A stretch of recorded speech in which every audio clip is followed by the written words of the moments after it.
Sungguh-sungguh Allah sangat ridho ketika seorang hamba itu makan ketika sesuap nasi dia muji Allah, ketika minum seteguk nasi dia muji Allah. Itu kalau orang diridhoni Allah itu wali betul. Itu untuk jadi wali itu gampang, kamu makan ridho, kamu ninjak buminya Allah ridho seneng, kamu hidup keseharian aman seneng. Nah ini supaya sampean kita semua ngaji betapa panduan Rasulullah untuk menggapai ridho Allah itu banyak yang keseharian sekali. Saking kesehariannya banyak dalam hadis dan itu sahih. Nabi menyebut hal-hal yang keseharian. Hatta ma tas'alu fi imra'atika, kamu punya uang kemudian istri kamu bisa makan itu ibadah. Bahkan sebagian ibadah itu dicontohkan Nabi yang akhirnya diprotes sahabat. Yaitu wa fi buti ahadikum sedekah, kamu menggauli istri kamu itu ya sedekah. Sampai sahabat bilang yang benar ya Rasulullah. Ayati ahaduna syahwatahu wa huwa lahu ajrun. Masa urusan biologis, urusan syahwat kemudian dia dapat pahala. Nabi menjawab, alaysa lawadu'aha fi haramin akana alaihi wisrun. Bagaimana kalau dia meletakkan ke yang tidak benar itu kan dosa. Nah, hal-hal seperti ini yang saya ingin teman-teman semua. Saya juga agak ingin ngaji demi Anda juga agak ingin. Itu dosa sekali ngaji kok pesanan kelompok tertentu itu enggak boleh. Islam itu untuk semua. Jadi ya cuma karena di depan saya jenengan ya seakan-akan jenengan korbannya. Itu ada ilmunya dalam usul fikih itu. Jadi orang itu harus ngaji usul fikih. Nama yang disebut, mungkin Mas Sufyan masih ingat zaman ngaji usul fikih. Nama yang disebut itu tidak jaminan sebagai prioritas perintah. Jadi misalnya gini, kebetulan yang di depan Nabi itu Abu Dzar. Nabi ya bilang, ya Aba Dzarin ini uhibbuka misalnya, atau ya Mu'ad ini uhibbuka, atau ya Aba Hurairah ini uhibbuka misalnya. Banyaklah riwayat yang Nabi nyebut ya Aba Dzarin, ya Mu'ad, ya Aba Hurairah. Kemudian misalnya Nabi meneruskan khitab, ini uhibbuka, saya mencintai kamu, fakul dubur sholatin, atau sebagian riwayat disebut fala tada'anna dubura kulli sholatin, Allahumma inni ala dzikrika wa syukrika wa husni ibadatik. Saya mencintai kamu, siapa saja, Mu'ad bisa, Abu Dzar bisa siapa. Saya mencintai kamu, mohon kalau habis sholat kamu jangan lupa wiridan Allahumma inni ala dzikrika wa syukrika wa husni ibadatik. Ya Allah, tolong kami permudah supaya mudah ingat engkau. Anda tidak bisa mentang-mentang, wong nama saya Parmin, nama saya Purnomo, itu yang diperintahkan Mu'ad misalnya. Jadi yang disebut satu, tapi khitab itu untuk siapa saja.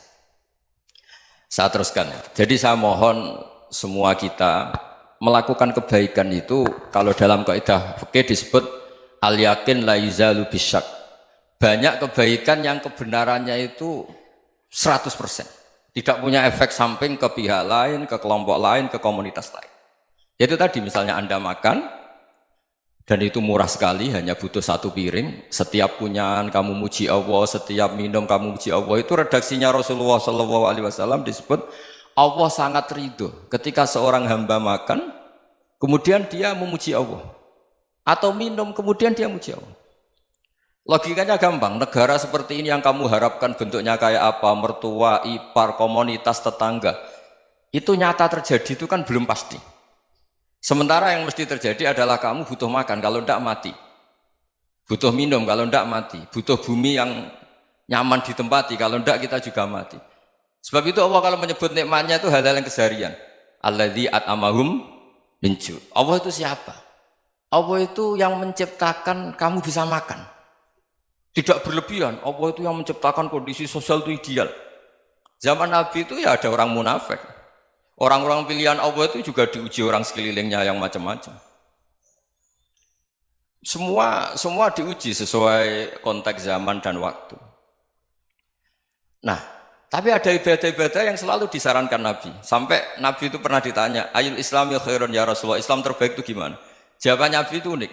It'amut to'am. Islam terbaik itu ya makan-makan, yang santai-santai. Ketika Allah menyebut beberapa kebaikan, falak tahamal aqobah, wa ma adrokan apa? Mal aqobah. Terusannya apa? Fakku rokobah. Terusannya apa? Au it'amun fi yaumin di masubah. Ya, itu acara makan-makan itu juga Islam. Kenapa? Ya bayangkan kalau tidak ada makanan, kita mati kan? Kondisi sosial tidak ideal itu Anda masih gak apa-apa. Tapi kalau Anda tidak makan, Anda tidak minum, Kamu punya istri cerewet masih bisa hidup, punya mertua cerewet masih bisa hidup. Tapi kalau tidak makan bisa mati. Berarti penting mana istri sama makan? Penting mana? Makan. Semoga istri Anda dengar, nanti kamu disuruh makan tapi pulang deh. Itu kalau dibahasakan makan masih memahami. Penting mana nasi satu piring dengan istri. Nggak ada nasi mati, nggak ada istri belum mati. Penting mana? Gak berani jawab kan? Nah, ternyata Anda ada garang kan di depan istri. Jadi saya mohonlah, mungkin Mas Sufyan Sauri tadi yang bisa bantulah. Teman-teman tuh ngaji yang keseharian saja. Karena kita nyari ridha Allah itu berdasar firman Allah. Dan firman Allah itu menyebut keseharian tuh riang, gampang. Yaitu tadi misalnya wa min ayatihi manamukum billaili wan nahar. Termasuk ayat-ayat Allah itu kamu tidur. Maka dulu itu ada guyonan, ada tokoh Mu'tazilah, kelompok dalam Islam yang berpikir manusia itu bisa menentukan ikhtiarnya sendiri. Karena saya bisa duduk, ingin berdiri, berdiri. Karena kelompok ini nggak terima kalau semua kehendak Allah, nanti bagaimana kalau semua kehendak Allah kok ada hisab ya, ada sanksi. Lucunya itu dia akhirnya, ini cerita ya, mencintai seorang perempuan, cantik sekali. Dan itu dia menjadi ahli sunnah itu oleh hal-hal yang sepele. Karena istrinya cantik, ya namanya suami istri itu hubungan intim. Terus ditanya, Mas, masih ingin lagi? Masih. Silahkan diulang lagi. Wah ya tidak bisa. Katanya manusia bisa menentukan yang diinginkan. Itu tobat itu. Itu nggak bisa ditobatkan Mas Sufyan Ats-Tsauri. Orang cantik yang mudah nobatkan orang itu orang cantik. Segampang itu. Akhirnya kita tahu, makanya kalau dalam kitab Hikam itu disebut al-aqil mayyakul madza yaf'alu wa hubi wal ghafil mayyakul madza af'al. Orang yang punya akal karena sadar ini wilayah Allah, semua milik Tuhan. Itu dia tiap hari berpikir, besok Allah akan melakukan apa terhadap dunia ini. Kamu merencanakan suatu mau plesir, ternyata gempa. Mau wisata ke Rusia, ternyata perang. Kamu tidak pernah tahu apa yang akan terjadi besok. Wa ma tadri nafsum madza taksibu ghadan. Tapi anda semua kita ini sering punya jadwal permanen. Makanya saya kalau diundang siapa saja, sana takdir. Yang jelas Gus ini acara penting. Ya masih acara penting nak pangeran ngersakno piye? Kowe ape dadi pangeran, kamu kok mau jadi Tuhan? Itu kadang ya kiai. Penting Gus acara ini jenengan harus memastikan bisa. Loh kamu itu yang ngajarin tauhid, sesuatu itu biadillah kok bilang-bilang apa pasti. Kalau maksa terus tak tobatkan loh kamu kata saya. Ya kalau gitu Gus bilang insya Allah. Wah itu hati saya, fisik saya, roh saya sudah bilang insya Allah. Tidak usah kamu latih kata saya. Nah hal-hal tauhid keseharian itu gampang sebetulnya. Wal ghafil yaqulu madza af'al. Tapi orang yang lupa Allah dia setiap hari bilang besok apa? Kita bisa melakukan apa? Seakan-akan dia itu aktor, dia penting, dia subjek permanen, dia. Padahal kita ini hanya objek kehendak Allah Subhanahu wa taala. Karena kita yakin sesuatu yang terjadi di alam raya ini kita tidak bisa apa-apa. Makanya saya sering ngaji, sering bilang saya, ketika Anda mensifati Allah, Dia yang menghidupkan. Sudah itu tanamkan sehingga ketika kita mati santai saja. Kenapa santai? Allah punya cara menghidupkan kita. Zaman kita hidup juga gak tahu caranya ngelola jantung, ngelola paru-paru. Kamu juga gak tahu ngelola oksigen yang tidak beracun, tidak ngandung polusi. Tahu-tahu hidup. Gak ingin tua ya tahu-tahu tua, gak ingin mati tahu-tahu mati. Selama ini kita hidup juga gak tahu apa sebetulnya. Hanya gaya tok, punya jadwal, punya planning. Kalau kamu bisa menentukan pilihan Anda, pasti Anda istrinya cantik, 4 neriman semua, qanaah semua. Nyatanya enggak kan? Ada 1 jelek, cerewet. Oh itu kan, nyatanya enggak bisa apa-apa Anda kan? Dan kamu bawa mati lagi. Itu kan istri Anda juga gitu, punya keinginan, punya suami yang ganteng, yang jabat, yang riman, yang enggak poligami. Ya enggak kesampaian juga. Kalau kita ngitung tingkat kegagalan kita itu gagal terus. Ya kan? Nah, terus ingat Allah. Madza yaf'alu wa bi. Orang yang punya akal selalu berpikir Allah itu menghendaki apa terhadap saya. Lalu sama-sama orang melihat orang yang serius. Itu kata Anda itu pemikir berat, serius. Senang punya tokoh yang merengut karena kamu anggap serius. Tapi sebagian orang anggap orang yang serius itu wong merengut, wong masam, wong muka kok ditekuk. Jadi sama itu hati ya muqallibal qulub tsabbit qalbi ala dini, karena kita nggak tahu cara berpikir kita tentang orang lain, tentang sekeliling kita. Misalnya kita orang baik yang jenis ngrumat fakir miskin. Ada orang bangun masjid mewah itu janggal. Apa artinya masjid mewah kalau banyak orang kelaparan? Tapi kalau yang jenis pendidikan apa artinya masjid mewah kalau tidak bisa ngaji? Nanti yang jenis infrastruktur apa artinya ini kalau semuanya punya sudut pandang yang berbeda-beda.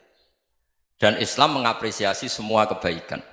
Tapi katakan semua kebaikan itu adalah kehendak Allah Subhanahu wa taala. Karena apapun baik Anda itu pakai fasilitas yang diberikan oleh Allah Subhanahu wa taala. Sehingga ini yang disebut kulillah sumadarhum fi khawdihim yal'abun. Ya kembali tadi ke tema-tema bahwa keseharian Anda ini sudah Islami. Saat Anda tidak bisa melakukan apa saja. Saya sering ada jenazah, biasanya kalau tetangga meninggal saya sering disuruh ngelepas. Saya bilang orang ini baik. Karena sering ngelamun di rumah, sering nganggur di rumah. Ditanya sama anaknya, kenapa Gus nganggur baik? Ya kalau dia nganggur artinya juga agak berbuat sesuatu yang maksiat kan? Ya kan? Orang nganggur di rumahnya ya tidak bunuh orang, tidak maling, tidak korupsi, ya namanya nganggur di rumah. Lah cuma istri cara pandang nganggur gak menghasilkan uang gitu. Tapi juga gak menghasilkan kriminal kan? Jadi sebenarnya Islam itu makanya kalau sampai ngaji usul fikih itu ada kitab usul fikih namanya Lubul Usul, itu terkenal sekali di pesantren itu. Itu kalau ngapresiasi keseharian itu luar biasa. Izma min mubahin illa wa yatahaqqaqu bihi tarku haramimma. Karena keseharian yang mubah saat Anda lakukan itu ada kehebatan yang luar biasa, yaitu meninggalkan haram. Makanya dulu banyak orang-orang alim ketemu temannya itu guyon sampai semalaman. Itu biasanya yang semangat Islam itu kiai kok tidak tahajud, kiai kok tidak witir. Orang yang sedang mapan uangnya banyak, malam itu tidak kelayaban itu sudah luar biasa. Melawan nafsu supaya tidak maksiat itu sudah luar biasa. Supaya lupa guyon sama temannya semalaman sampai subuh. Gejolak-gejolokan mengenang zaman miskin, zaman kuliah nggak jelas, zaman apa. Melihatnya jangan tarkut tahajud. Seperti ini meninggalkan tahajud, tapi meninggalnya ini talkul muharramat. Jadi kayak apa hebatnya? Sehingga Imam Ghazali punya riwayat yang agak unik. Hatta takuna ibadatu akhiri hadil ummah iku an-naum. Sehingga suatu saat ibadah terbaik umat ini itu tidur. Itu kan riwayat kontroversi. Ketika Imam Ghazali ditanya, kenapa iya? Kenapa kamu mulai keluar dari rumah itu sudah banyak maksiat? Melihat perempuan yang enggak mahram, melihat fenomena. Tapi kalau kamu tidur itu enggak melihat apa-apa. Tapi juga kamu jangan menganggap tidur itu ibadah betul. Saatnya melakukan fardu ain malah masih tidur. Tapi itu sudut pandang yang menjadikan kita Islam itu gampang. Jadi saat Anda tidak bisa aktivitas apa-apa, misalnya ada beberapa orang yang lumpuh. Lumpuh itu memang nggak bisa Jumatan, nggak bisa ibadah, tapi dia juga nggak bisa maksiat.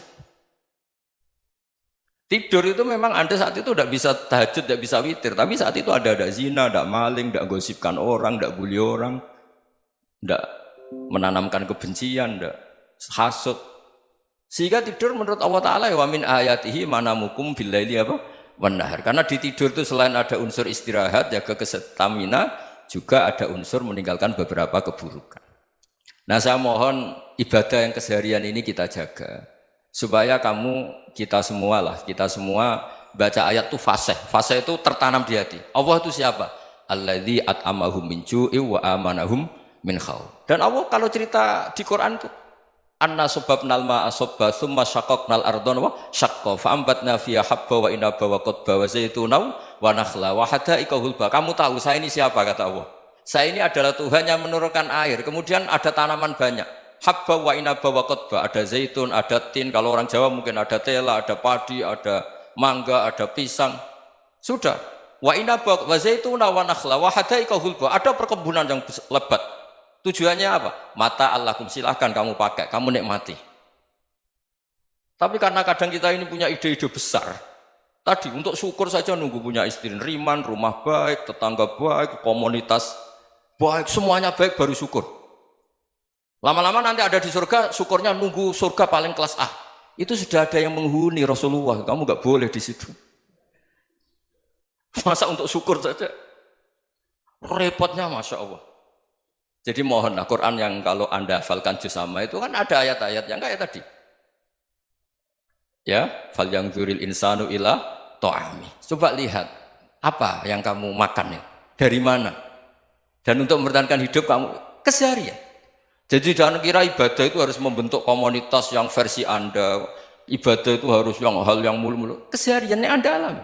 Loh ini saya tidak bikin-bikin. Saya ngaji bukan karena berdasar pesanan. Itu ayat yang saya baca kan betul ada ayatnya kan. Fal yang dzuril insanu ila tu'ami anna sobabnal ma'a sobba thumma syaqaqnal ardo syaqqa fa ambasna fiha habba wa inaba wa qadba wa zaituna wa nakhla wa hadaika ghulba. Terusannya apa? Mata'al lakum, silakan kamu nikmati. Mata itu silakan kamu nikmati. Ya kayak sampean dikasih hidangan ya makan. Ya sudah makan, habis makan ya minum, habis itu ngantuk ya tidur. Ya sudah normal-normal saja. Kayak apa indahnya Islam? Tapi Anda mencari Islam yang gimana lagi? Nah itu yang diajarkan guru-guru kita, diajarkan sanad kita sampai Wali Songo, sampai Rasulullah SAW. Bahwa pada akhirnya ada jihad, ada perang. Itu dulu memang perang, bukan membunuh, beda. Dulu kita dijajah Belanda ya perang, dan itu normal karena kita dijajah.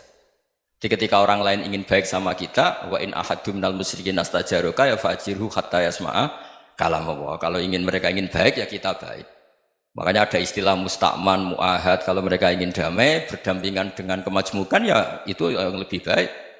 Karena memang Islam menghormati proses perdamaian. Wa in janahu lis-salmi ya fajnah lah. Kalau ingin damai ya kita harus damai.